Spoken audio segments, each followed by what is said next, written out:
Well, I guess the main bit of personal news on our home front is that everybody is doing well and we've all fortunately been healthy.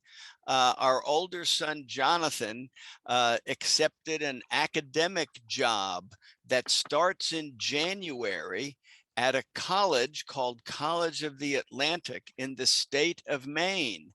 And Jan and I decided we're going to move up there and for 6 months. We rented our house for 6 months and we're going to move to Maine, and we amazingly rented a house right across the street from where Jonathan and Hillary and Hazel will be. Oh, So great. Jan and I will be a Hazel's preschool teacher, at least for the first months that they're there. So that's kind of the biggest piece of news. David and Caitlin are doing fine. The farm is doing well, and Caitlin has started nursing school in a very intensive program, and she doesn't like all the information being thrown at her in a very rapid fire way, but she's surviving.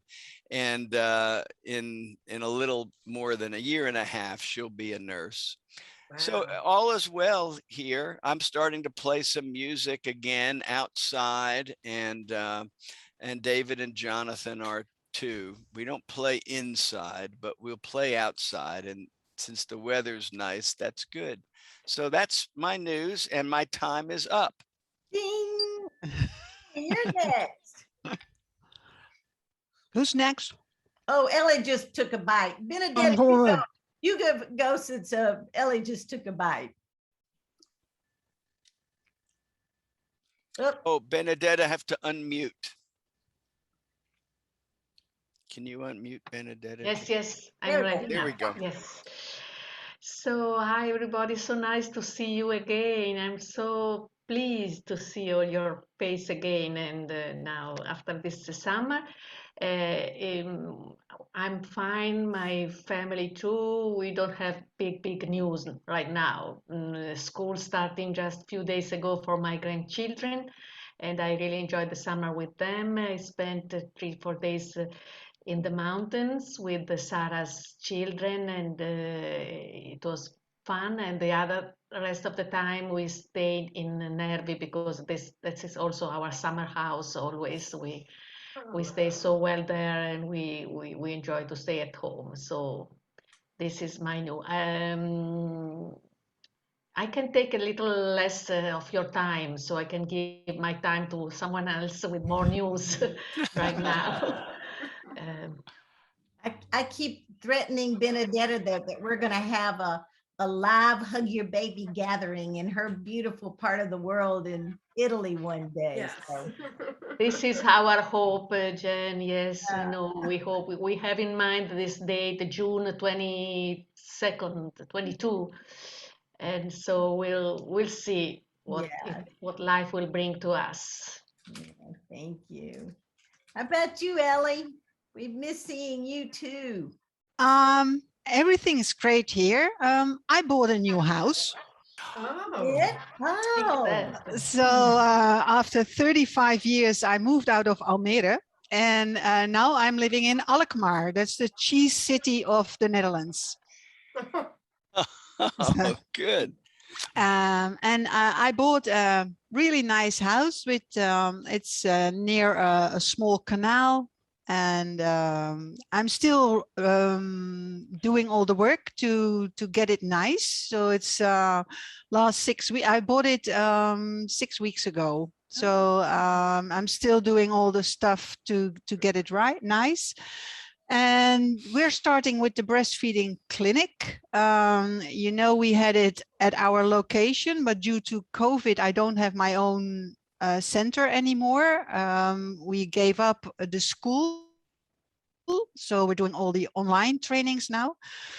And we're now talking with the academic center in Amsterdam to start the breastfeeding clinic there, and they're going to pay for it as well. So this is our new project for, well, starting next October, but we're still on talking base. So, just getting the funds and getting all the people at the right places. It's not realistic yet, but well, good news for the future, I think. Very Good. good. Thank you. You're great. Gail, What about your friend in United States? How's he Yeah, doing? yeah, I'm not sure. I'm trying to tell him that we're ended, but he doesn't get it. Something like that. So it's kind of, ending, but not really. I know, it's. You may ask some advice from teenagers, people, friends, for 16, 17 years old, how deal with this situation. Yes, This is my suggestion. I Ask a don't friend. want to be blunt, but I kind of finished with him. finished. So next time I hope I can say that's finalized. That's over. It's a nice episode, but finished. Ellie, did your son move with you? No, he bought my other house. So the youngest son bought the house in Almere. He stayed there. Oh, good. Well, you're spreading out then. Great. So, yeah. Thank you. Gail, how about jumping in? Gail has a story to tell. Oh, yes. I am recovering from a big wedding weekend. My son remarried to somebody who had never been married before. And so it was, quite the big deal. And it was lots of fun. And I was, of course, anxious the whole time that I was going to catch COVID and die. But it was quite lovely. It was fun being with the family who felt safe to come. And then we grew up in Virginia, which those of you who are international won't know. We were in the part of the country where one of our founding fathers was from, Thomas Jefferson. And so we took the grandchildren to see Monticello and learn about enslavement. And it was good. And a couple of days I'll get my COVID test and then I'll go back out in the world. Oh, yeah. Well. And professionally, I've gotten as busy as I want to be. I actually have some pediatricians who've written down my number after I've sent them letters about their mothers I've seen, and I've started getting referrals from them. And personally, it seems like a lot of my friends from college, I won't tell you how many years ago I was in college, have been moving back to Durham, Jim. So I've been spending time with my my college roommate and political friends and really having a great time reconnecting. Well, if they're looking for a house, I just got into real estate. I can help them. Yeah, right. Okay. Tim, you go. Tim has to leave us at 9:30. So Tim, share your what's new. Thank you very much. I've not had a chance to help out with as much HUD as I would like to, because I did get licensed this year in real estate, and I'm with Berkshire Hathaway. And I do have a couple listings that I am working on, and I've got to hop up at 9:30 for a sales meeting. But yeah, it's busy here in the Durham area on houses. So yeah, but it's good. Life is good. We're healthy and blessed. Thank you. No, thank you. And Ning, from our person most furthest away.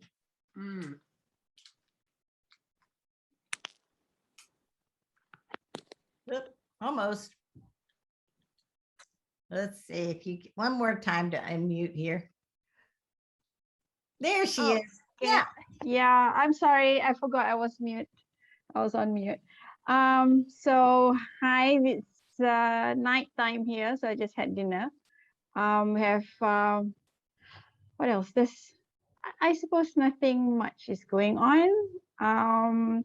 Got all my children at home right now. We've just got news that my third son has just been accepted for his first year degree. I mean, he's doing his bachelor's soon, and he got what he wanted, which was marine science, I think. So yeah, so he'll be starting his semester next month. And we are still, COVID is still, the COVID cases are still high. So most of the children are still at home, and they are apparently and they have started vaccinating school children now below 18, so 12 to 18. Good. So yeah, that's something we look forward to, because now all my children have been vaccinated. The boys have been vaccinated. They've completed 2 doses. Now my youngest daughter will be, I think she just got her appointment today, and that will be this Friday. So yeah, so Good. hopefully, Great. yeah. So that's all I think right now. Yes, it is. Thank you, Ning. And we're going to hear a little bit more from Ning in a few minutes. And Camille. Oh, where did Camille go away and then is going to come back? We'll give Camille was in between something. We'll wait for her to come back. Well, let me move on with our agenda. We'll hear from Camille when she comes back. Well, Jan, how about you? Oh, me. Or are you just some Yeah. together with Jim? Is it the same? Yeah, well, it is the same as him, and I'm gonna share in a few minutes what I've been up to with Hug Your Baby. Okay. And so, yeah, let's see, did Camille get back? Oh, she went off for her little chat. Okay, so listen, you guys, what I wanted to do was, oh, there's Camille. Camille, my dear. Hey, listen, we were all just going around and giving a 1-minute update about how our life is. How is your life? Let's see if we can, if she can, there we go. I'm good. Sorry, I'm going to be kind of in and out a little bit. That's fine. Take care of some stuff, but you know, things are good. We actually, strangely enough, in this age of COVID, we've done a little bit of traveling, and that's been fun. We actually just got back from Virginia too, Gail. Oh, really? From Blacksburg, and so not too far from Charlottesville, but it was just really, it was really fun. We actually went up, and I saw an old college roommate that she was like my best friend in the well, I'm showing my age now, late 70s, and I haven't seen her in 30 years. Oh, my. Oh, It was like yesterday. It was really fun. We kind of had this discussion that COVID has made us want to make sure that we sort of reconnect with family and friends, and, you know, people we haven't seen in a long time, and just tell them we love them and we care about them. And we've sort of started that journey. We went up to Western New York to see some of Phil's family, and but things are good. I mean, I can't say I'm doing too much with Hug. I feel terrible about that. I was going to present at the Parents as Teachers conference, but Jan and I decided that probably was not such a good idea because it's all in person. It's not a virtual conference. Wow. I know, which I was sort of surprised by, but anyhow, and then still doing a little bit in the refugee community and helping. I actually, to tell you the truth, I'm also helping the foster care system with the court-appointed special advocates, helping them think through some of their curriculum and some of the work that they do to be kind of the voice for children in foster care. So I'm helping them think about the babies and the infants and toddlers, and looking at their curriculum. And so that's actually been kind of fun. Good. Sounds important too. Great. Okay, well, listen, you guys, what I wanted to do was go through the agenda that I had sent you, thinking a little bit about some initiative we had in the last year, and then what we've been doing with the pandemic and how our outreach is going. So we're going to start with a project that really, Camille and Gail, I think you were involved with this too, and Vonda was the sort of the main person involved in helping us think through the way in which people document their parent visits to become certified hug teachers. And it was interesting. It just seemed like we were having this sort of steady decline in the caliber of what people were reporting. You know, it was kind of getting to the point. Camille was helping me with a group of folks in Texas, and it was kind of getting to the point where they would say things like, I went to see Mother Ruby with her baby, and they seemed to be doing fine, and I told them about the hug. And then they'd tell their next parent visit. You know, it really was not making much of an assessment and use of Hug Your Baby. So Vonda really helped us think about how it was really helpful for me to hear her remind us that, you know, the use of the terminology zones and SOSs is really, I mean, that is really an important piece of what we're teaching people. And as important, and maybe some would say even more important, is the use of broadcasting and commentating.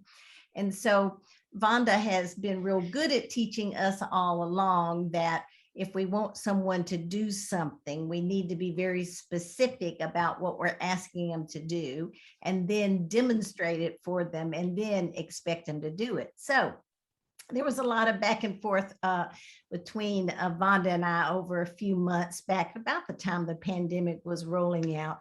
And I wanted just to remind you that this is what is currently on the Certified Hug Teacher program now for new teachers.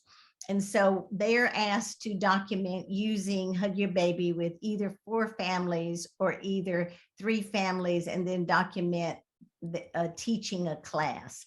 So I just want to read through this. There are 2 steps to their documentation. And their first step is to document each parent visit.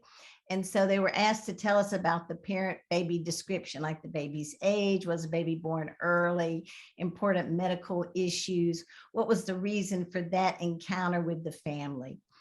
And then we specifically asked them to describe baby's zones and SOSs. So we'll give them a little reminder here. Observing baby's transition between zone and a baby sending out an SOS can give you information about a baby and how to help that parent respond to her baby. So describe which zone did baby initially exhibit. Did you see SOSs? If you did, what help was needed? Did you or the parent need to help baby with that SOS? And then third, describe how you use broadcasting with the family. Remember that broadcasting means describing exactly what you see the baby or parent doing, and commentating means explaining the importance of what you saw. And then how did you use broadcasting or commentating with that family? And then so they've described those items within each parent and each baby. And then there is a second question, though, which is give details about one of the following issues you discussed with the parent. And so we know that, you know, every visit is not needing to do everything that can be done with Hug Your Baby, but, you know, the baby's eating, crying, sleeping, or interacting, whatever seemed important. So for instance, under eating, we'd say, could the parent identify feeding cues? Did the parent help the baby move to a different zone or manage an SOS? How did you experience with the family impact your relationship with the parent? So anyway, that was, and we gave an example below so that it showed that this could be done. And I wanted to share with you a recent parent visit that I got from this one was a lactation counselor who was having a visit with a family. So this visit was with Luke, who is 3 months old. He was born vaginally 1 week early with a C-section, weighed 8 pounds, 7 ounces with no complication. The visit was a family picnic. So you know, as people are getting certified hug teachers, they often reach out to family and friends to evaluate their baby, you know, as their example. So that doesn't surprise me. So she says, when I first saw Luke, he was in the rebooting fussing zone. Later, I saw him sending out an SOS and turning away from his mom, who was trying to breastfeed him. I explained to Mom that all the people who had just held him at the family reunion might have been overstimulated. I encouraged Mom to hold baby's hands close to his chest for a few minutes. Mom was surprised that he began to calm down. So I saw Luke quickly enter the ready zone and was able to nurse. I told his mother, what a good job you were doing.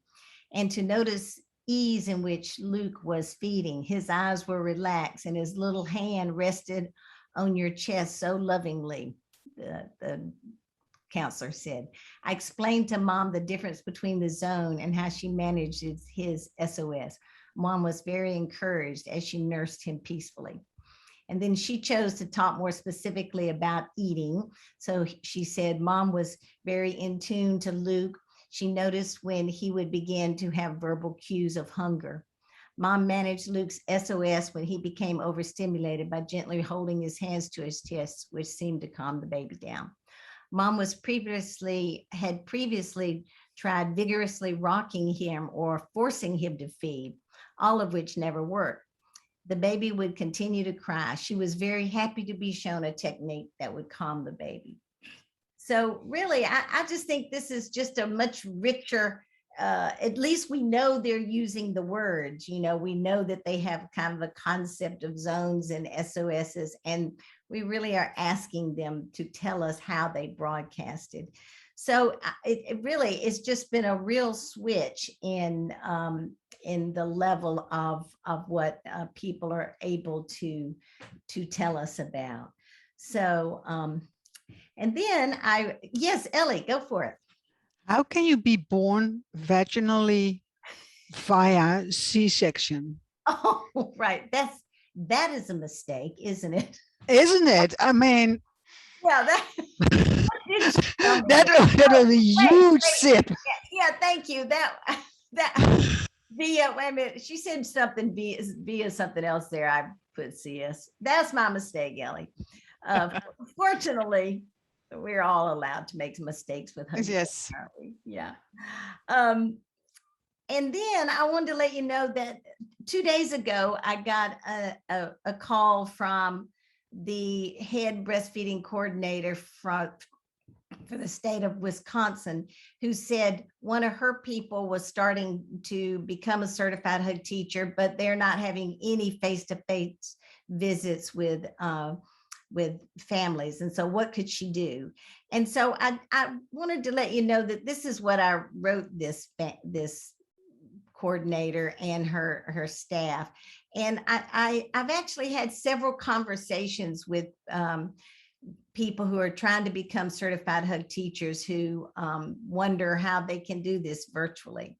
So what I wrote her was, on your phone call, identify and record the problem as described by the mother. Ask the mother to broadcast what she sees. For example, when you say the baby is more fussy, could you tell me what the baby looks like? What do you see before he gets fussy? Maybe you see the baby's hands start to tremble. See the baby's face get red, or maybe the baby breathes a bit faster. These questions will help her be the expert on her baby. And as I was writing this, I was thinking about Benedetta, because Benedetta and I remember well, I don't know, Benedetta, if it was the last time we talked together in Nervi or before, but we had a doula with us who was blind, and her sister was there being kind of the eyes for this doula. But we got to this point where we had just taught about broadcasting and we were doing role playing. And I have to confess that I was kind of nervous about what to say to this blind woman about how she was going to be successful in broadcasting. And so I think Benedetta and I ran over and were talking to her about that. And she said, oh, well, no, it's no problem. I'll just ask the mother to broadcast. And that was really this aha moment for me. And of course, how profoundly, what a profoundly wonderful idea that is, that the mother could be asked to say what she sees. So that was kind of what inspired this little idea. So then what I did was say, so find the link on the digital parent resource page that explains what you've just discussed. So in this situation, what you're seeing is an SOS. And so, you know, this challenges the professional to where is it on the parent resource page that teaches about what the mother is talking about. So send her that link and then call her the next day and have a follow-up conversation about what she noticed after she had had a chance to look at the link. So again, this was just an effort to think about how we could encourage people in their continued journey, though all of us know it's not the same as a live visit. But I'll let you know how that goes. Yeah, Gail. Sorry, I had moved my screen so I could see it better, and then I couldn't find my unmute. So I need to be refreshed about who has access to the digital parent resource page. Okay, I'll get to that in just a minute. As far as both providers and clients. Mm-hmm. Yeah, so let me get to that in a minute, Gail, because okay. That's what we're going to talk about next. Yeah. And listen, before we move on, I want to see that Tayson has joined us. Tayson, can you join us with your smiling face? Where are you? Yes, good morning. Hi. How are you? I'm so happy to have you. I think a number of you met Tayson at one of our international Hug Your Baby meetings. She has been a parent educator and a lactation counselor in New Orleans for many years. And Tayson, tell us a little bit. I asked her to come as our guest today because I think she's a wonderful person. But also, there you are. Tayson, would you say something about what your new job is in New Orleans? You're in transition. Yes, I'm in transition. I was doing early childhood, but now I am moving more into maternal child health. I am a lactation counselor and doula for Birthmark Doula Collective, and I'll be doing more postpartum work. And so I'm super excited about that. Very excited. Yes, and Tayson and I are hoping to work together on some projects. Yes. Oh, it's such a joy to have you with us here. I know for having me. Jim got to meet you at our at an international meeting, and we're just proud to have you here. Tayson presented at I think our last international when we had 4 people presenting. Tayson was one of those. Welcome, welcome. Okay, well, let's move on to a hug reflection. And Benedetta will enjoy this slide I put together. I started seeing what I felt like was better parent visit descriptions. And then it seemed like I was seeing kind of richer parent reflections. So it kind of makes sense if they were being a little bit more thoughtful about their parent visit, that they were being more thoughtful about their reflection. And I just usually when I get when someone becomes a Hug Your Baby, a CHT from Italy, I just copy the whole thing and plop it into Google Translate so I have some idea what was going on. And I was so inspired by this one that Jim, he tweaked it a little bit for us, and he said he would read to us about what those smart people in Italy are thinking about Hug Your Baby. Go for it, Jim. I think Italy continues to lead the world in numbers of certified hug teachers. That's right. And so this is a reflection from Elena Fugalo. And she says, I attended the first part of the hug course while expecting my son, Luca. I was especially moved to learn about a baby's SOS signs. It was interesting to know the baby's ability to communicate his or her state of stress or tranquility, and the ability of parents to pick up these signals by observing their little one. My job as a speech therapist has taught me how quickly children communicate with the people who take care of them. But the hug program showed me how that communication begins even in the first days of a baby's life. It was so precious for me to have this information before Luca's arrival. At his birth and immediately afterward, I thought about the hug course and was grateful to Jan and Benedetta for passing on these teachings to me. As I started sharing the hug program with expectant parents, I was struck by how much couples focused on the material environment that will welcome their child, the bedroom, the cot, the stroller, etc. However, what parents really need to learn is how to welcome their baby socially. The social environment of the family is even more important than the physical environment for helping a baby grow and develop well. I help the parents I serve to understand how to focus on their child, how to observe him and be in tune with him. Many parents are afraid they will not understand the needs of their baby, not understand different types of crying, and not be up to the task of parenting.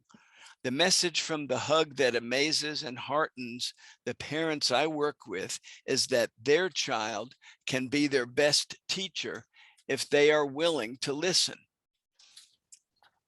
I realized what a positive effect the hug program has on the families when, after a meeting where we talked about breastfeeding, a mother told me that she had regained faith in the potential of her milk and her body. In addition, a father with a new second child was impressed to learn about the child's developmental pyramid and signs of stress. He understood that he could have calmed his first child more easily if he had this knowledge then. In conclusion, I appreciate how the Hug Your Baby program meshes so well with other disciplines. In my case, both as a teacher of infant massage and as a speech therapist, I work to cultivate the parent-child connection right from the start. Teaching the hug helps parents learn and practice strategies to understand the language of newborns, and this communication and understanding builds a solid foundation, both for the development of language and for the formation of healthy parent-child relationships. Let's all clap for Benedetta. Yay! I want to clap for Jen because she gave to me a great opportunity, this one, and also to receiving and to the opportunity to mark what the new CH teacher, becoming a CH teacher during the process. They sent to me their reflections and their experience, the 4 consultations. It's so amazing for me. Really, I received and I learned a lot of them. And I want just share this morning, I received one of these, and maybe Jen, you'll not saw it yet, but this one, it's incredible because this CHT, she will present 4 cases, so all different. So I have the first one, she talks about zone, the second one with crying, the other one with sleeping, and the third one was a pregnant woman, but so complete in such a wonderful way to describing all the situations. It's amazing for me. And this work, before I was thinking, oh my God, I have to mark all these exams. I thought was a boring job, but now I discovered it so rich for me, this experience. So I really wish to all of you to have this opportunity to mark the exams, of the new CH teachers. It's a really a very incredible experience also for me. Oh, yes, I had that same experience. And what we do with the CHT Italian reflections, we post them in the Hug Your Baby Italy Facebook page. So others get to read these reflections as well. Thank you, Benedetta. Now, not everyone is has as much to say as that person did, but I just thought it was so lovely. I thought you would enjoy hearing that. So let's jump into the pandemic and our outreach during the pandemic. Gosh, it's hard to believe that Gail sort of got us started. She was our first person to go out and teach Hug Your Baby as the pandemic rolled on, and caused us to change her plan to go to 4 different sites to teach to doing all virtual. We did write up the summary of Gail's experience in a document. I will send that to y'all. I think I'd sent it at one point, but I'll remind you of that, and how well received Gail's teaching was to almost 300 professionals in South Carolina. So that was, Gail kind of started us off out in the world of the pandemic. And close behind was Camille, who helped us with the Help Me Grow organization and the Hug Mastermind people. And then, of course, she just said, I was happy that Camille was not going to go to Washington, D.C. and present to parents as teachers. Camille, you want to just say something about the Mastermind program?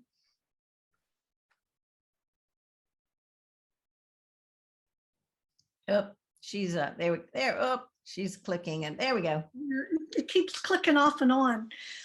You said that the Hug Mastermind, what that was all about was Jan and I presented to a small group of selected individuals that the Help Me Grow folks, which is the national program. I think we've talked about that before, where Help Me Grow is in all 50 states, and they're really designed to bring services and connections for young children and families. They try to make sure that children don't fall through the cracks, and all children get screened and get in services if they need to be, and that families are provided the support that they need. So we presented to the Hug Mastermind to see if Hug may be something that the Help Me Grow national office would want to take on to become kind of institutionalized, if you will, as to part of the Help Me Grow program. And the mastermind, I mean, I think it went okay. I'm not quite sure where it went. I do know that several of the Help Me Grow affiliates, many of the people who are part of the Help Me Grow affiliates in different states know about Hug. Many of them have actually taken the courses, but it really never kind of became institutionalized, if you will, or a part of the Help Me Grow. It was a little bit of a stretch because of what they do and what they see their charge as, but incredible support from the national office on what Hug Your Baby is all about. So, I don't know quite sure where that'll go in the future. It may go somewhere, it may not, but we'll certainly stay connected with them. Good, thank you. And then I had asked Benedetta and Ning if they would share. Both of them have been working on some outreach projects, and I knew that you would all be interested in that. So Benedetta, maybe you could mention what you did with the physical therapist and the next program you're working on, in addition to all your certified Hug teachers, of course. Yes. Well, I've been asked by the group of pediatric physiotherapists in Italy. There is a group in a networking together, and they asked me to present with the Jen Hug Your Baby, and we gave it a 1 hour and a half minutes presentation. And I think that will be 60 physical therapists attended.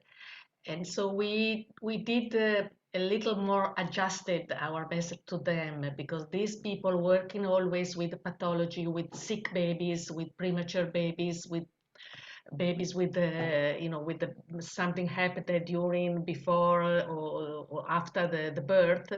They are more focused on what is wrong with this baby, what is they missed.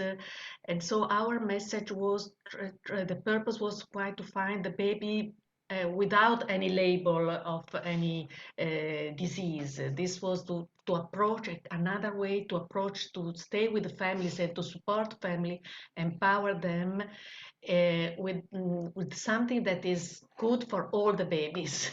So this was our, our purpose during this presentation. And now we are planning.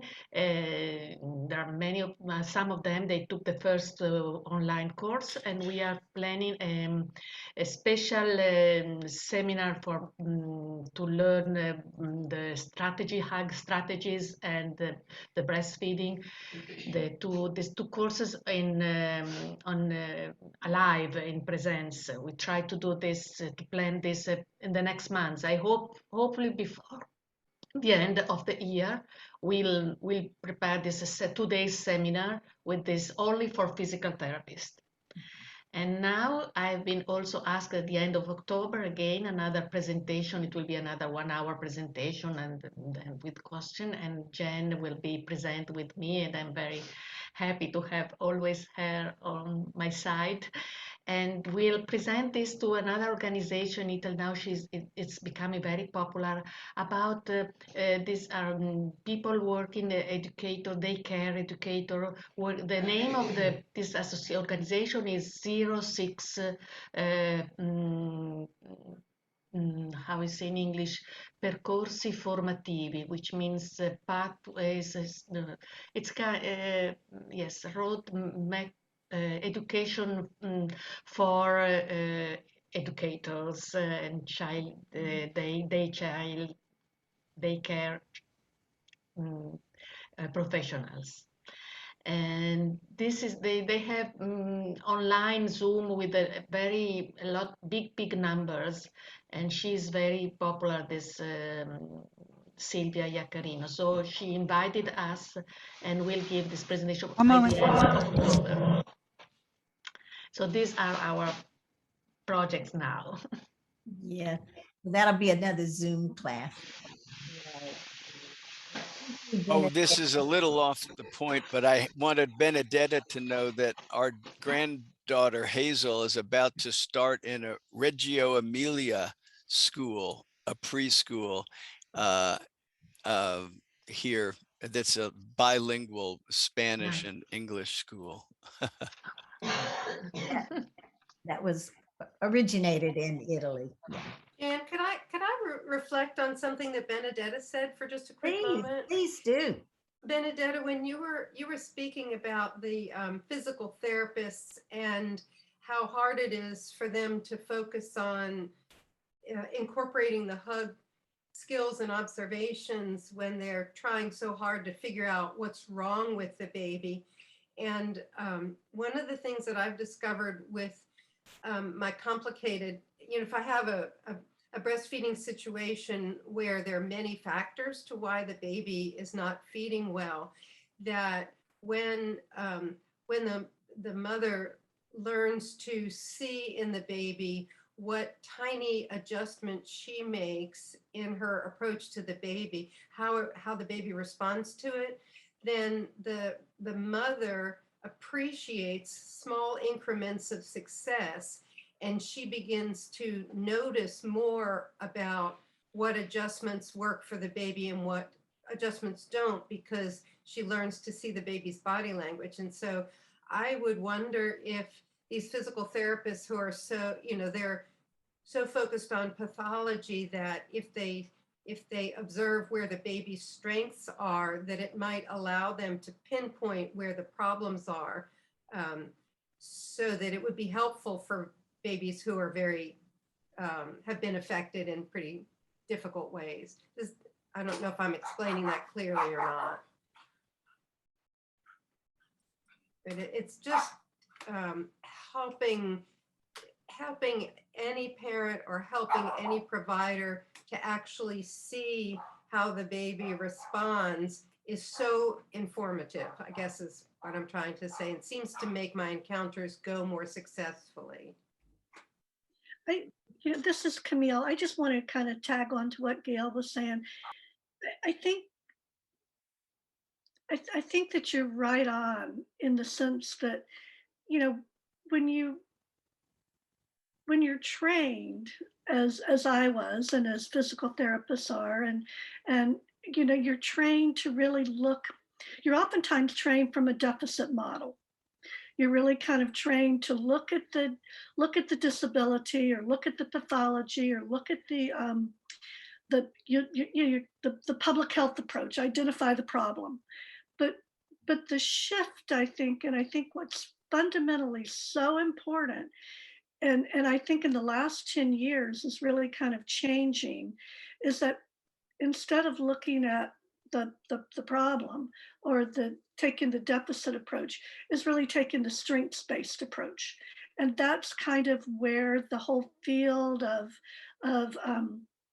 parenting education, if you will, if you know, a lot of the training now is really kind of, as you said, Gail, look at the success, look at the positive, and build from that. Of course, you have to look at the deficit, if you will, or the problem that you're going to try to remediate, or ameliorate.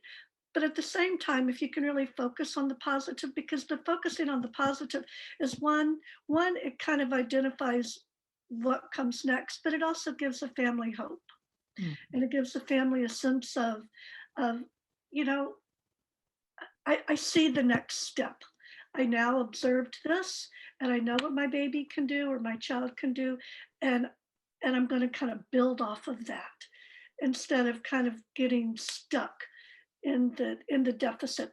But I'm just saying that because, you know, that historically, that's been the way that we were trained. Yeah. Good. Thank you. Well, let's Yes. come. I'd like Ning to share something about a project she's working on currently. But before that, I want to say that it is actually, we all have to be grateful to Ning, because it was Ning's idea and invitation to bring Hug Your Baby to the virtually to Malaysia, which really triggered the beginning of this whole idea about having these short Hug Your Baby virtual meetings. So it all began in Malaysia, where some of you may remember that we had almost over 700 participants come to our virtual meeting. And so Ning, it does, you know, you've already done so much for Hug Your Baby, but tell us what you're working on now. Well, I honestly, I can't take all the credit. I mean, I can't take credit for, you know, what you know, the events that took place in Malaysia earlier this year. I mean, obviously, Jen was excited too. You know, she was saying, no, how about, you know, we have an online session? I said yes, and we were expecting 10, and then, you know, what happened. So okay, so last week I was invited to speak at the Art and Science of Breastfeeding online conference, which is organized by our local breastfeeding peer counselor network program. And the topic that was given to me was Hug Your Baby, of course. And I think there were about 130 participants, and they were of various backgrounds. They were breastfeeding counselors, lactation consultants, doctors, nurses, nutritionists. I think they were parent educators as well, and postnatal care providers. And most of them are wearing several hats. You know, they are doctors, but they're also lactation counselors, and so on. So, you know, when I received that invitation, I was saying, okay, I have hard resources and at hand, and yet I didn't know what to present. So I struggled. I even watched and studied recordings of Jen's hug presentations. Like, there's several presentations that she put up on YouTube for some ideas. And then I realized that I couldn't present like Jen, because when Jen presented, she's coming from a position as the creator or founder of Hug Your Baby, how she came to develop Hug Your Baby, her experience and training with Dr. Brazelton and Bess and all that. So I decided my approach was how I came to know about Hug Your Baby. So so I started with the families that I see in my practice, the common things that I hear, like, you know, the parents are saying to me, I don't know what my baby wants, and I wish I had a manual, and so on and so forth. And then so I went on that approach. And then what I realized was that when I presented the 3 zones, I thought of how would that information help the mom, but also I thought the audience would want to know how they would apply that in their practice. So what I did was I said, okay, the first skill the parent needs to know is the 3 zones, which is those 3. And I gave them a scenario. So for example, the scenario was, let's say a mom comes to you and she says, oh, breastfeeding is tiring. I've been cradling my baby all morning, trying to get her to breastfeed. So difficult to wake him up. But when he wakes up, she's super fussy, and I just couldn't get him to breastfeed. And I'm so confused. I do not know what she wants. So I posed the question to the audience, what can we say to the mom? And said, so we went on to, okay, first we acknowledge the feelings, and then say, you know, yes, it is tough to breastfeed when the baby is crying like that, but there is a way for us to know what the baby wants. And that's 3 zones. It gives you an idea what the baby wants. Would you like to know about it?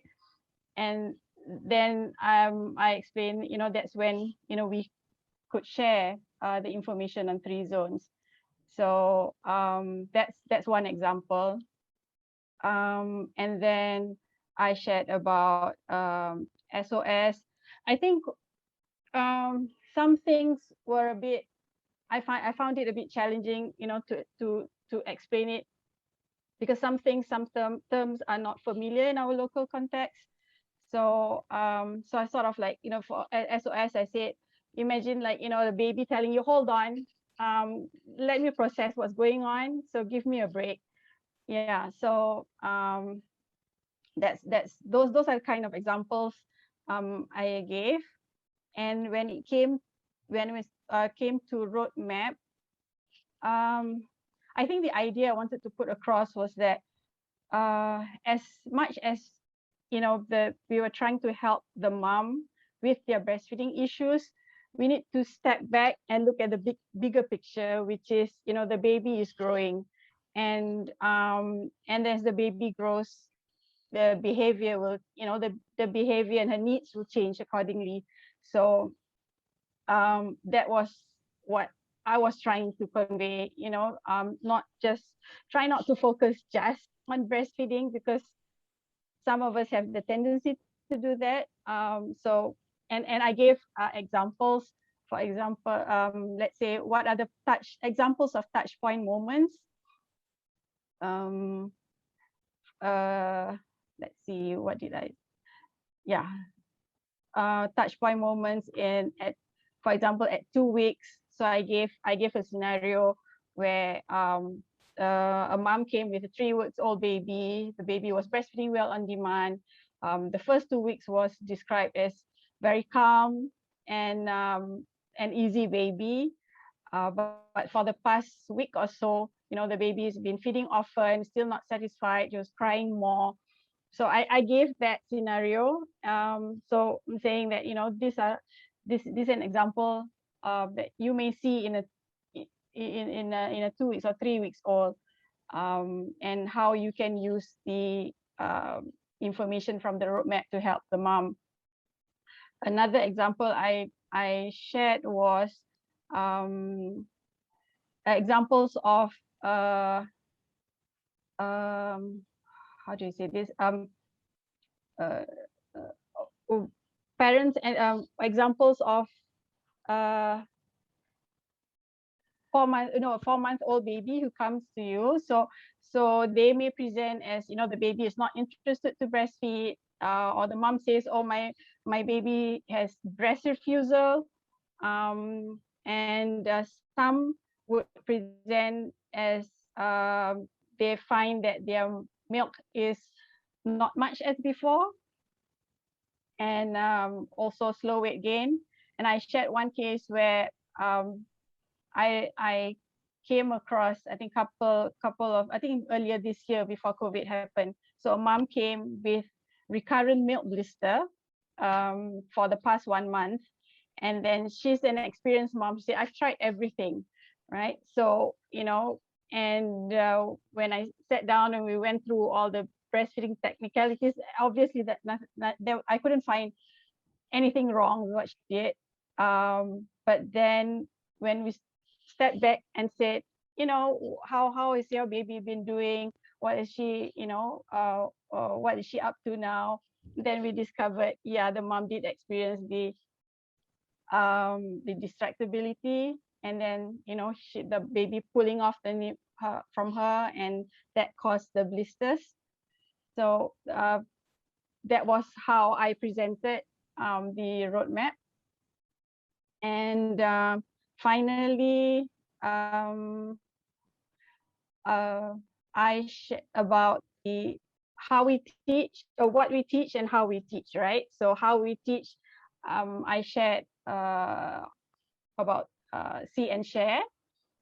Now I had a aha moment for this for this topic. So I decided to give a scenario. So I put on the slide, I wrote there, close your eyes, imagine this. And I said, you're a new mom who just gave birth, who do not know when to breastfeed your baby. Then I said, and in my mind, and I planned to say this when they've closed their eyes, I plan to say, okay, imagine I come to you and say this, okay, looks like your baby is starting to looks hungry. Maybe you want to go and feed her.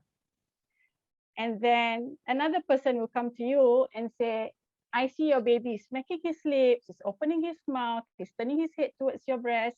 Maybe you want to try and feed her, you know? So my plan was, I'm going to ask, okay, there's two people coming to you and saying this, which information was more helpful? So that was the plan. Now, what happened was, I said, oh, close your eyes. Imagine this scenario. You're a new mom, just gave birth, do not know when to breastfeed. No picking. There's nothing on the screen. And just like that, my screen went blank. I don't know, my laptop shut down. And then I didn't know what happened. And they were calling me. And then they were saying, Dr. Lee, where were you? And when I came back on again, and they were laughing. And then I said, you know, you told us to close our eyes, we did, and then everything went silent, and you were wondering where you went. You know, you did some magic show. Well, that's great. So yeah. Ning, what kind of feedback did you get about your presentation? Well, they had fun with the magic show. Yeah. So well, we didn't have I didn't do a poll. I didn't do polling, but from the because some of my friends attended, or some of people I know attended, and they said it was an interesting insight. You know, they look usually we talk about breastfeeding, you know, like we've discussed before, Jen, it's just always focused on breastfeeding. Right. You know, people don't really look at, we didn't consider the fact that, you know, the baby is growing, there's something to do with the baby's development at the touch point period, and so on and so forth. So that gave them a new insight, I would say. That's great. Yeah. And so that's my experience.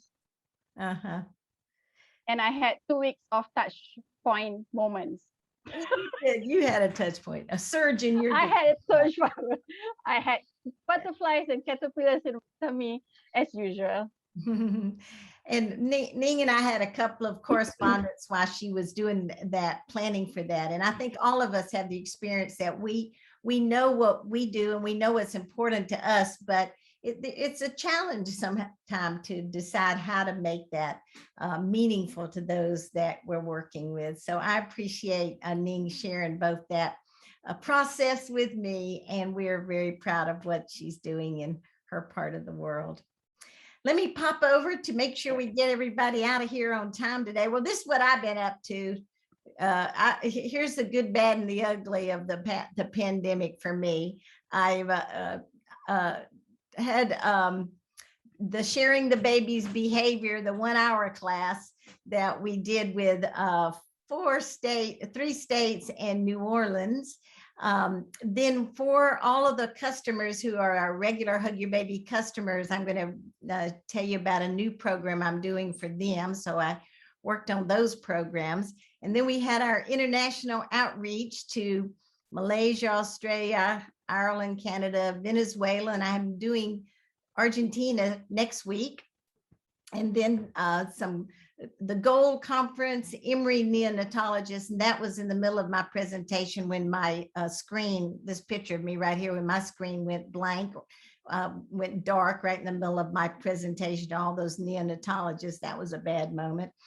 And then the National WIC Association, California WIC, Ohio, Delaware WIC, and Novent is a big hospital system in Charlotte that I presented to a couple of weeks ago.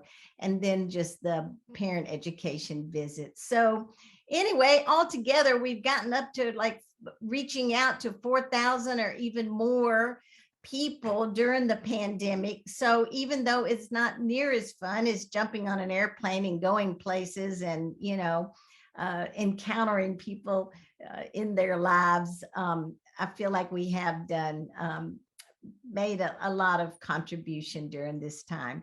And as you know, the biggest contribution change for me has been introducing the digital parent resource page, which Tim was really instrumental in helping Caitlin and I rethink how we approached distributing this information. And Gail asked the question about, asked for clarity about who has the parent resource page. And so this is a picture of the statewide programs now. So all of these programs have had statewide Hug Your Baby training, where all the people have taken the Hug Your Baby online course, except for Gail's presentation in South Carolina, which was, of course, virtual. And then the states leased the digital parent resource page. And so in all of these states, all of the breastfeeding peer counselors and IBCLCs have access to the page, and it's a direct link from their state's website. So for instance, when South Dakota goes to the South Dakota WIC website, it'll say Hug Your Baby resources. They click and it takes them directly to the Hug Your Baby resource page. And then they are encouraged and invited and to share that resource page with all of their patients. And of course, in America now, over half of the new mothers in America are WIC mothers. So we're really talking about the potential to reach out to a lot of families. So I wanted to just, does anybody have a question about this? I wanted to go through just briefly some of a couple of these programs that we've done for some WIC offices. Maybe I'll get through. Yeah, go ahead, Gail. Yeah, just a very quick question. Have you considered coming up with a way for folks who have been trained in Hug Your Baby to lease access to it too, so that those of us just working one-on-one with mothers not in a WIC office might have access to it? You know, that's a good question. I actually spoke to Tim about that. I didn't know that should happen. And so maybe Gail and I can put our mind together about that. Okay. I did kind of downscale it. The reason there are 2 Oklahomas, there are 2 different tribal nations in Oklahoma. And so I did kind of downscale the price, you know, for smaller organizations, but let's talk about that, Gail. Okay. So to let you know that when I'm reaching out to a WIC, a new state, what I'm talking to them about now are our resources of the digital parent resource page and the online training. But I thought you'd get a big kick out of this. One of the new things I'm introducing is that I will come onto their regular monthly statewide meeting and be kind of a cheerleader about the rollout of the new Hug Your Baby program. So here Jan is as a cheerleader. That was kind of fun, to do this morning. Anyway, so it's fun. I've done it a couple of times and it's really been fun, 10 minutes. I just, a couple of stories, and anyway, it's fun. So then what happens is the organization has, Wisconsin now has 200 breastfeeding peer counselors who are taking the online course. And then they've set the close date to be something like October 20th or something.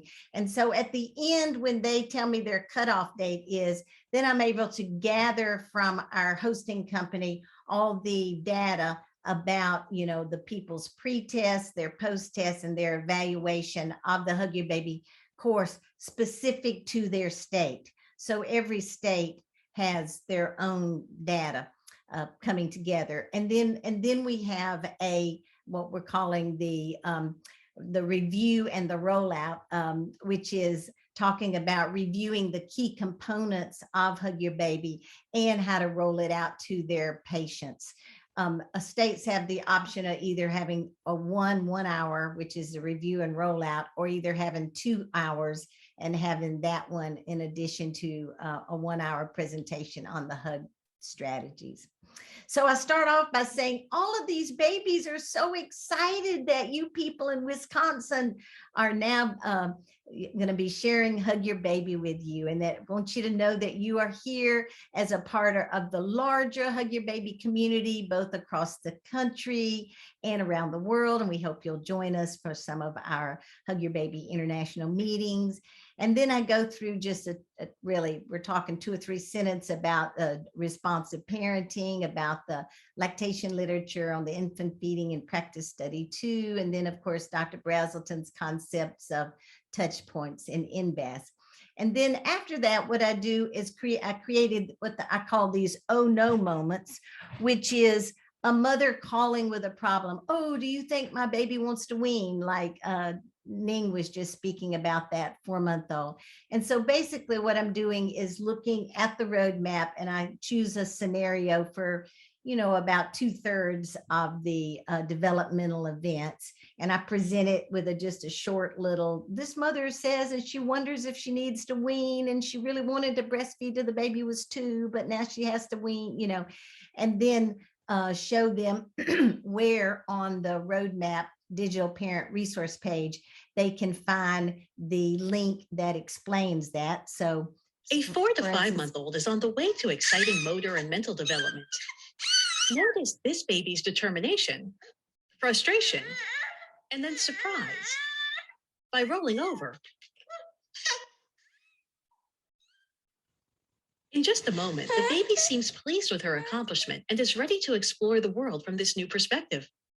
Rolling over often happens at the same time a baby becomes increasingly aware of her surroundings. See how she pulls right off the breast when she hears another voice? This distractibility is normal at this age. It is not a sign that the baby wants to wean. Instead, it's evidence of important mental development. So anyway, the exercise is to go through a number of scenarios and let people practice thinking about where that is on the digital parent resource page. And then they would be able to send the mother the link to that specific concern. So then after we go through the roadmap like that, the last thing I do for a few minutes is take a closer look at feedback from the particular state. And we're fond of saying 100% of you passed the post-test. And of course, the reason 100% pass is they cannot print their certificate until they pass it. And so some months ago, I discovered in Nevada that we could set the program so that if you missed more than 3 of the post-test questions, it would cause you to go back around and say, you missed this question, try again. And so everybody gets to be successful. And I explained that the test is designed as a way of teaching and reminding us of all we've learned. And of course, that all of the results of the test are anonymous. We share an aggregate score with leadership, but we tell them at the beginning of the course that none of their personal scores are shared with leadership. Then we show them how well they've done on their knowledge of baby's behavior from their pre to their post test.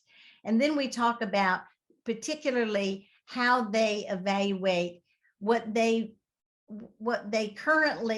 did do currently with patients, as opposed to what they intend to do now that they've taken the Hug Your Baby course.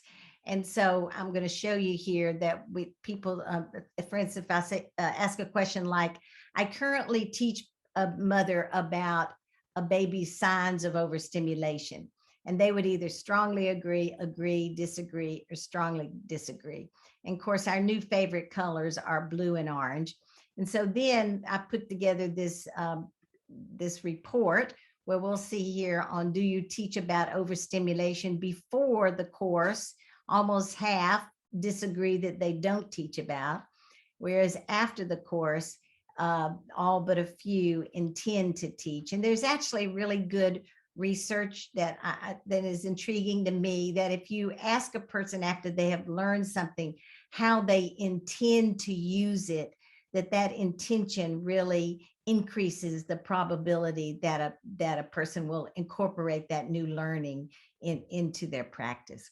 So we do that on overstimulation. So just keep your eye out. We're trying to see gray go away and more orange and blue. So overstimulation, active and light sleep, distractibility at 4 months, disorganization of sleep when the baby starts walking. Do they refer people currently to their WIC resources? And then after the training, do they more of them intend to refer to the WIC resources? Are they confident in teaching about signs of overstimulation? Are you confident teaching about crying? Are you confident teaching about active and deep sleep? Did you think the course was evidence-based? Did you like the online format? And would you recommend the course to others?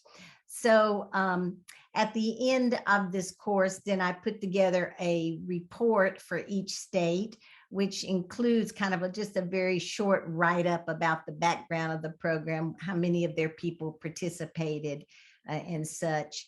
And then it has all those slides and a few more slides than I showed you here, but it goes through the data that is specific to that state. So the problems I've encountered is that, you know, when we suddenly have 200 people that need to register for a course, I had to work with the Digital Chalk hosting company about a process to do that. It was numerous hours of sorting that out. I actually had to get together with the president of the company to figure that out. They just had not had the challenge that I was having before. Then I have, of course, all those people writing me saying, I can't find my course. I lost my password. I've gotten better at responding to that. My biggest problem is that I spend too many hours preparing to present something that I've already presented a dozen times. So Tim also has been helping me with this. Jan, you've got to stop customizing everything that comes out of your mouth. You know, you got to have some routines and stick to it. And it does take me a good half a day, a long half a day to write up these reports. So those are what I've been working on during the pandemic.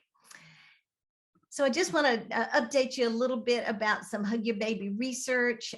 Finally, I got a visit last week with the Duke School of Nursing, who completed an evaluation of graduate students. They were nurse practitioner students who took the 2-hour online course for nurses and had really positive response. And they're going to be presenting to Sigma Theta Tau, which is the International Nursing Honorary Society. They're going to be presenting at their international meeting and writing an article. Our colleague in Japan. Hey, Jan, excuse me, isn't it true that Duke's now the #1 maternal child nursing school in the United States. Yes, it is. They're pretty proud of it. They have a big old banner over there. Yeah, so they, they are people that have influence out in the world with nursing schools. Yoko in Japan, between writing her article originally and then getting it edited again for publication, she got married and had a baby, so there was a 2-year delay there. But anyway, this has finally gotten sent off to Birth and Women in Birth, which is an international international maternal child nursing journal, and her research showed that Hug Your Baby participants, this research was done with parents, not with professionals, that the Hug Your Baby, the parents who got Hug Your Baby classes and training had really demonstrated lower postpartum depression. This is really an important study. And this was a well done study with 4 big nursing school universities in Japan. They were serious. 7 different PhD nurses put together this study. So I'm expecting that we'll get a little traction out of that program, that study coming out. And then I have a new project I'm working with the UNC Wilmington, a student, a master's nursing student who's studying parent education, wanted to do a project with me. And so she has decided to do, she has to do a formal class, and she's going to do a Hug Your Baby class on the late preterm infant. This nursing student, she is already a nurse, and she's been a NICU and a PICU nurse, so she has that kind of acute care background. So I'm hoping you will all put this on your calendar, November the 10th from 9 to 10:30 Eastern time. We're going to have a 1.5 hour presentation on the late preterm infant, boost parent confidence, understanding, and care. So I'm working closely with her. It's going to be approved for nursing and lactation credit. And she's lovely, and she can really write. And so part of her project is that she has to actually write an article. So I'm hoping, and she intends to submit it to the nurse educator. So that's good news. So anyway, I personally think the pandemic really sucks, but we're kind of making the best of what we have here. I really stay very apolitical in the world of Hug Your Baby, but I finally made a political statement back about a month ago. I don't know if any of you noticed, but I started posting my point of view that we all need to vaccinate our people. And I did get one very negative response for someone who wrote at great length about how it's a personal decision and all. And so anyway, but I've had more positive response to that. And it was actually very hard for me to make that decision, because I know that we do have very conservative folks as part of the Hug Your Baby community, and I work hard to be respectful of all those points of view. But honestly, I'm not so respectful of this. I don't think I'll be vaccinated point of view. So we'll see. Anyway, we've just got about another 10 minutes. Has anybody got a question, a comment about what we've been up to during the pandemic? I guess I'm wondering, what about this kind of speaks to you? Do any of you want to find yourself doing more presentations? I know that Vonda's still nipping at the heels of ICEA, and Barbara is reaching out to the Association for Postpartum Depression about doing a presentation. So anyway, let's see what you have. Any comments or questions at this point? I was wondering, I just said some stuff also in the chat because Benedetta said that you tweaked the program a little bit for the special speech therapists to work with premature sick babies. And since this is a really large group of nurses in the Netherlands who now say they cannot use Hug Your Baby because they're always working with premature and sick babies, we always tell them to look for the healthy part of the baby and to look for the signs. But I was wondering, do you have any experience already that the SOSs like they send out are the same as a term baby or similar, or will it develop in time? Or yeah, you know what, this is exactly what this November presentation is about.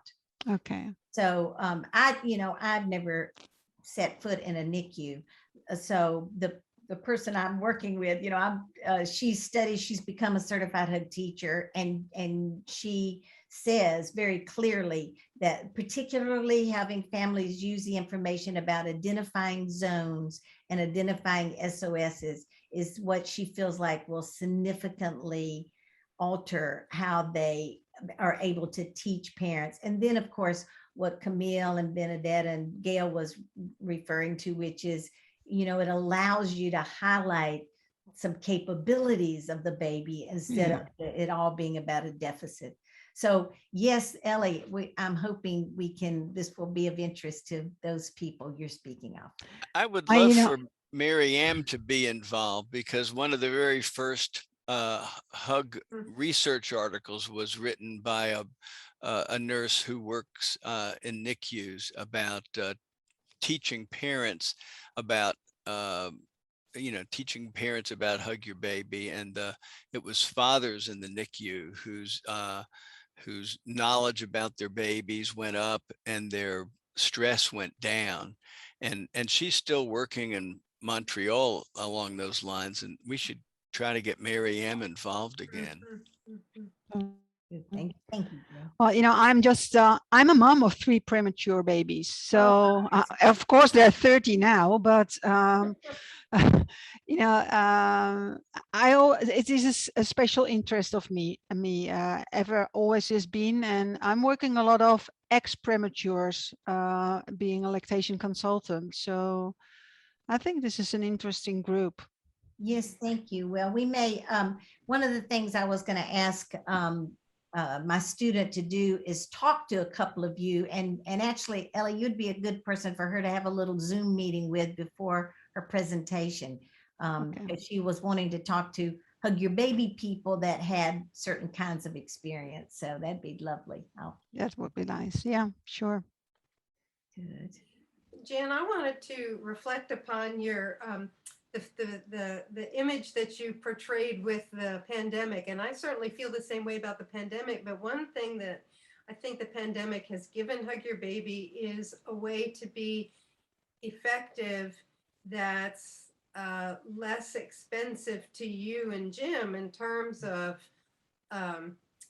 time and money. When you do things online, you have to come up with creative ways to do things that are just as effective. But now with Tim's reinforcement, when somebody reaches out to you, you have a very detailed template that you can put into place. And I look at how many different audiences you've reached in a short amount of time during the pandemic, and I think it's actually been a plus that way. Maybe. Yeah, no, I really agree with you. And it helps me to remind myself of that, because I just start pouting about, I want to go to Italy to see Benedetta. But we can still do that. Yeah, Yes, that would be good. I'll tell you, just as Jan's husband, the energy and the reinforcement and the kind of love that she gets when she teaches live, it's just really lacking on Yes, Zoom. totally. Yes. And it's so you know, I have to do a lot more supporting and providing of that encouragement that she would normally get in a live presentation, because it's just so little that you get on Zoom comes Yeah. back. It is, but maybe it's nice to share. I had my first group now completely trained on Zoom and online, and the results were 20% up. You know, the exam results, Wow. according to live face-to-face. And the Wow. students told me it's just because you have to be focused on the one talking. You know, normally you're chatting with the one sitting next to you, you're referring to hearing something or doing something. And we had also e-learnings online that they could see and see again.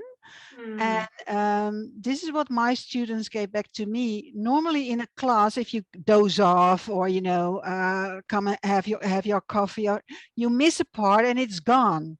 But now you have it on e-learnings, you can repeat it and repeat it until you really get it.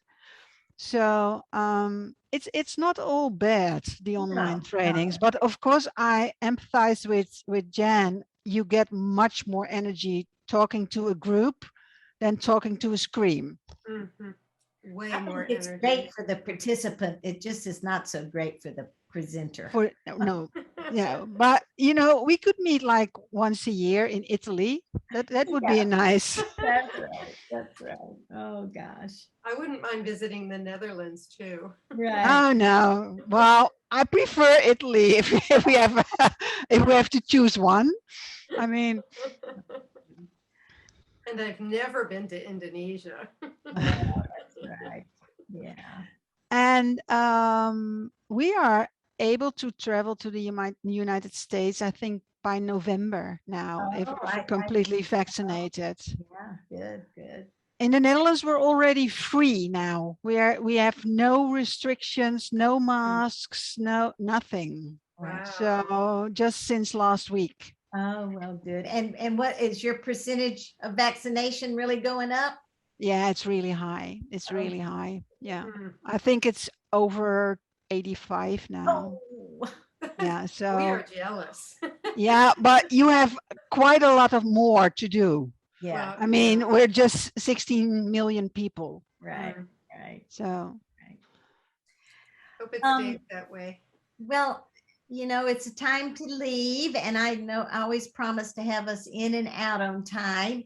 I imagine, you know, we'll have this November gathering. I just had to pick a date. I did pick Ning. I did pick the morning so that people in Asia could attend.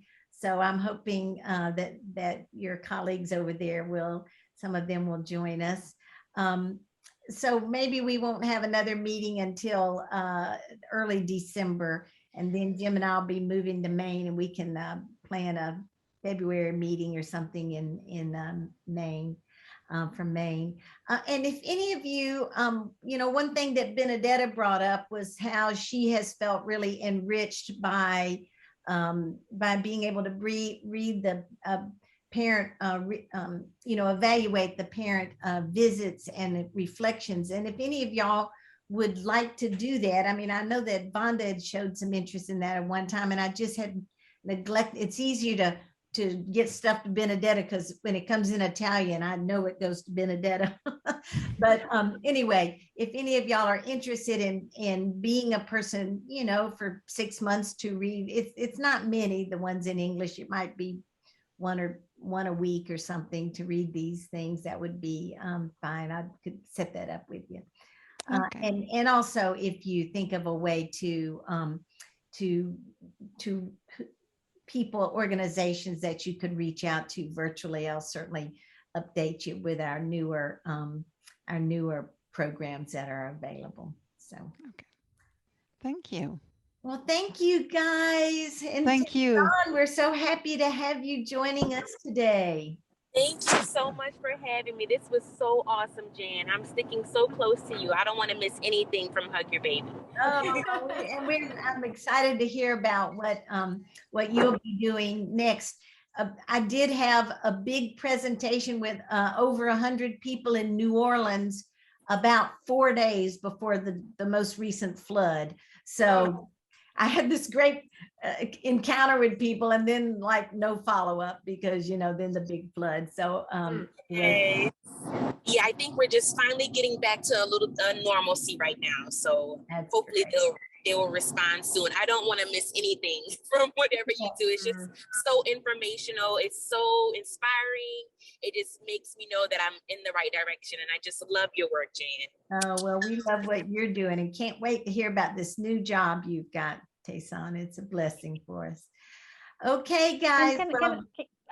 I'm sorry. Can I ask just one thing? Yes, would please. you be sending invite of the Hug International meeting? Would you be sending invite to all in your mailing list? Yeah, I just actually put all 750 Malaysian names into my list this morning. It took me a while.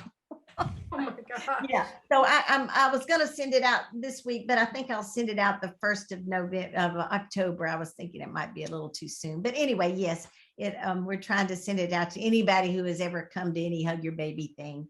Yeah. Okay.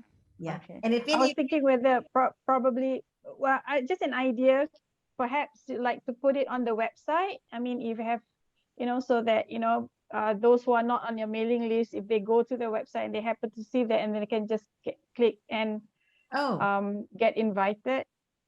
Yes, thank you. That's another thing. That. And then actually I'm sending out something that looks like this, like I think they call them a badge.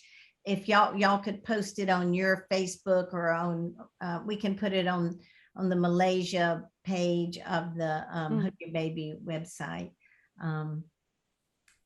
And sometime, Ellie, I want to get back in touch with you about, you were thinking about creating more of a access to the Certified Hug Teacher program in Holland. So yes, I am now. We're thinking. Our training center has two main courses. One is lactation consultant. The other one is breastfeeding counselor, and we're thinking of just adding the third. Oh, that sounds good. And then just make it a completely, because now it's integrated in these two trainings, and we think it's kind more of a status thing to be, a complete different course. So this is what we were thinking now, to get more people to do it, because now you have to, follow the path being a lactation consultant and then get a part of the Hug training, or breastfeeding counselor. But if it is a separate course, I think everybody can get this course done. So we want to try that. I think that would be fabulous, because the infant development component of lactation training is very lacking.